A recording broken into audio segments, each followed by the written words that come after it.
ছাত্রদলের বিরুদ্ধে কঠিন পদক্ষেপ নিতে পারে সরকার। প্রধান উপদেষ্টার কার্যালয় থেকে কার্যত সে ধরনের ইঙ্গিত দেওয়া হচ্ছে বলে আমার বিশ্লেষণ। দর্শক, বাংলাদেশে এই মুহূর্তে যে অস্থিরতাগুলো, যে বিশৃঙ্খলাগুলো, এর নেপথ্যে ছাত্রদলের সম্পৃক্ততা পাওয়া যায়।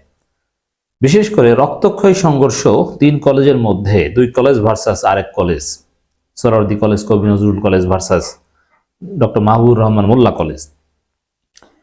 এতে হতাহতের ঘটনা শেষ পর্যন্ত ঘটেনি বলেও দাবি করলেও রক্তক্ষয়ী সংঘর্ষ ঘটেছে, এতে কোনো সন্দেহ নেই। রাজধানীতে একটা স্থবির অবস্থা। এগুলোর পেছনে ছাত্রদলের চাঁদাবাজি, টাকা খাওয়া, ছাত্রদলের টাকাকে হামলা করা, এগুলোকে দায়ী করা হয়। আরো দেশে যত অস্থিরতা আপনারা দেখেছেন, চট্টগ্রাম পলিটেকনিক ইনস্টিটিউটে বহিরাগত সন্ত্রাসীদের নিয়ে শিক্ষার্থীদের উপর হামলা করেছে ছাত্রদল। মানে এভাবে দেশের অস্থিরতাগুলোর পেছনে ছাত্রদল দায়ী, এটা স্পষ্ট হয়েছে। এবং বিএনপি তো এক গ্রুপ আরেক গ্রুপকে হত্যা করছে। আমি তথ্য দিয়েছি যে এখন পর্যন্ত 12 জনকে হত্যা করেছে হাসিনা পালানোর পর বিএনপি, এক বিএনপি আরেক বিএনপিকে। এবং আওয়ামী লীগের লোকজনের বিরুদ্ধে যে মামলা করা হয়েছিল সেই মামলা উঠিয়ে নিচ্ছে টাকা খেয়ে। এই যে নানান নাশকতা করা, এগুলোর ইন্ধন দাতা হিসাবে ধারণা করা হচ্ছে ছাত্রদলকে। এই প্রেক্ষিতে একটা বক্তব্য, শিক্ষার্থীদের শান্ত থাকার আহ্বান, পেছনে ইন্ধন থাকলে কঠোর হাতে দমন। এর মানে শিক্ষার্থীদের যে উস্কানি বা সংঘাত সংঘর্ষ, এর পেছনে যদি কোনো ইন্ধন থাকে তাহলে কঠোর হস্তে দমন করা হবে। এখন ইন্ধন থাকলে কাদের ইন্ধন আছে? একটা বিষয় হচ্ছে ডেফিনেটলি আওয়ামী লীগ, ছাত্রলীগ বা তারা তো সবসময় উৎপেতে থাকেই। তারা তো এমনিতেই ছাত্রলীগ নিষিদ্ধ, আওয়ামী লীগ অঘোষিত নিষিদ্ধ, তাদেরকে তো এমনিতেই দমন করা হচ্ছে। তাহলে আর কার ইন্ধন থাকতে পারে? ছাত্রদল। আমি মনে করি ইন্ধন থাকলে কঠোর হাতে দমন করা হবে। এই ইন্ধনদাতা হিসেবে ছাত্রলীগকে, ছাত্রদলকে সন্দেহ করছে প্রধান উপদেষ্টা, প্রেসিডেন্ট থেকে শুরু করে আরো অনেকে। আমাদের বিশ্লেষণই এটা। কবি নজরুল এবং সোহরাওয়ার্দী কলেজের পক্ষ থেকে ছাত্রদলের কে কে ছিল, কারা কারা ন্যাশনাল মেডিকেল থেকে টাকা খেয়েছে, অনেক প্রমাণ আমাদের কাছে আসছে। এগুলোর ভিত্তিতে যদি ছাত্রদলের এই সন্ত্রাসীদের বিরুদ্ধে ব্যবস্থা নেওয়া যায়, ভালো ফলাফল আসতে পারে বলে আমরা বিশ্বাস করি।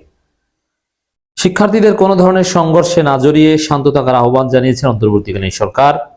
সরকার পক্ষ থেকে বলা হয়েছে, এ ধরনের সংঘাতের পেছনে কোনো ধরনের ইন্ধন থাকলে তা কঠোর হাতে দমন করা হবে।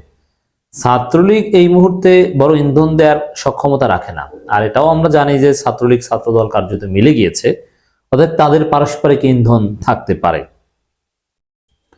আর ছাত্রদল এমন পর্যায়ে পৌঁছেছে, যেহেতু যারা ছাত্র না, এদের টাকা দরকার। টাকার বিনিময়ে আওয়ামী লীগের বিরুদ্ধে করা মামলা উঠিয়ে নেওয়া থেকে শুরু করে জামিনের ব্যবস্থা করে দেয়া এবং টাকার বিনিময়ে বহাল তবিয়তে ঘুরে বেড়ানোর সুযোগ দেয়, সবই ছাত্রদল করছে। অতএব টাকার বিনিময়ে আওয়ামী ইন্ধনের এজেন্ট হিসেবে কাজ করলেও সেটা অস্বাভাবিক নয়। রাজধানীতে কয়েকটি কলেজের শিক্ষার্থীদের মধ্যে সংঘর্ষের ঘটনায় প্রধান উপদেষ্টা প্রেস সচিব শফিকুল আলম কথা বলেন। আমি মনে করি যে ইন্ধনদাতাদের কঠোর হাতে দমন করা হবে। ইন্ধনদাতা হিসেবে ছাত্রদল থাকতে পারে। তিনি বলেন, সম্প্রতি বেশ কয়েকটি শিক্ষা প্রতিষ্ঠান যে সংঘর্ষ হয়েছে, সরকার তার প্রতি নজর রাখছে। আমরা ছাত্রছাত্রীদের কোনো ধরনের সংঘর্ষে না জড়িয়ে শান্ত থাকার আহ্বান জানাচ্ছি। দেখেন, শান্ত থাকার আহ্বানে শান্ত কেউ থাকে না, এটা কোনো কথা না। কার্যকর ব্যবস্থা থাকতে হয়। এবং আমাদের এই জেনজি তরুণ প্রজন্মের রক্তের মধ্যে সংঘাত সংঘর্ষে ঢুকে গেছে। অতএব আপনি আহ্বান জানাবেন আর সংঘাত সংঘর্ষ থেকে দূরে থাকবে, এটা না। আমাদের তরুণ প্রজন্ম অস্ত্রের বিরুদ্ধে দাঁড়াতে শিখেছে। অতএব তাদেরকে যদি শান্ত রাখতে হয়, আপনাদেরকে কার্যকর ব্যবস্থা নিতে হবে। শিক্ষা প্রতিষ্ঠানগুলোতে ছাত্র সংসদ নির্বাচনের শিডিউল ঘোষণা দিতে হবে। শিক্ষার্থীরা এগুলো নিয়ে ব্যস্ত থাকবে, ছাত্রদল সোজা হয়ে যাবে। মূল হচ্ছে ছাত্রদল। একেবারে সাধারণ শিক্ষার্থীরা কোনো ইন্ধন ছাড়া এমনি এমনি মারামারি করে, বিষয়টা এরকম নয়। নিঃসন্দেহে কোনো সংগঠিত গোষ্ঠীর ইন্ধন এখানে আছে, আর সেই সংগঠিত গোষ্ঠী হিসেবে আমরা ছাত্রদলকে ধারণা করছি।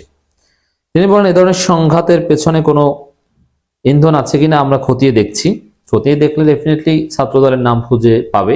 আমরাও খতিয়ে দেখেই বলেছি, শিক্ষা প্রতিষ্ঠান সহ দেশে অন্য যে কোনো অঙ্গনে অস্থিতিশীলতা সৃষ্টির যে কোনো চেষ্টা কঠোর হাতে দমন করা হবে। এই কঠোর হাতে দমন করা এই বক্তব্যটার মাধ্যমে ছাত্রদলের কার্যক্রমকে ইঙ্গিত করা হয়ে থাকতে পারে বলে আমরা ধারণা করছি। এবং এটাই খতিয়ে দেখা উচিত। কারণ স্পষ্ট, দেশের সব জায়গায় চাঁদাবাজি থেকে শুরু করে সব নাশকতার পেছনে একসময় সব নেতিবাচক সংবাদের শিরোনাম হতো ছাত্রলীগ, এখন সেম সব নেতিবাচক সংবাদের শিরোনাম হচ্ছে ছাত্রদল। অতএব বিএনপি যদি ক্ষমতা এসে যায় আগামী নির্বাচনে, তাহলে ছাত্রদলকে তো আর দমন করতে বিএনপি দিবে না। বিএনপি তারা ছাত্রলীগকে যেরকম আওয়ামী লীগ পুষছে সেরকম তারা পালবে। অতএব সময় এখন ছাত্রদলের সন্ত্রাসীদের বিরুদ্ধে কঠোর ব্যবস্থা নেওয়া, তবে তদন্ত সাপেক্ষে ডিসাইসিভ অ্যাকশন নেওয়া। এখন না নিলে পরবর্তীতে সমগ্র জাতি ভুগবে।